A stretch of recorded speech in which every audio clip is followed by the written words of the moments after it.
மா போய் இறங்கு, நான் ஓட்டுறேன். இல்ல நான் ஓட்டுறேம்மா. அப்போ நாங்க இலக்காரோம். அதுக்கு இல்லம்மா. இறங்கு. நீ ஓட்டு ஓட்டு. அதுல என்ன, நான் அப்படிலாம் சொல்லல. இறங்கிதான் பாருங்க. ஹெட்லைட் தெரியுது. டிவி வண்டி நினைக்கிறேன். அங்கங்க பொண்ணு ராக்கெட்டே விடுறாங்க, இவன் வண்டி கொடுக்கறதுக்கு பயப்படுறான். காரை பயப்படல. பயம் இல்ல, இப்ப போலாமா? சொல்ல மாட்டேன். ஹெட்லைட் தெரியுது, ஹெட்லைட் ஆஃப் பண்ணு. செக் பண்றியா? செக் பண்றேன்.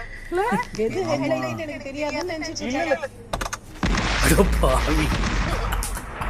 என்னது ஹெட்லைட். இறங்கிடும் நல்லா. Fasten your seatbelt. Let's go.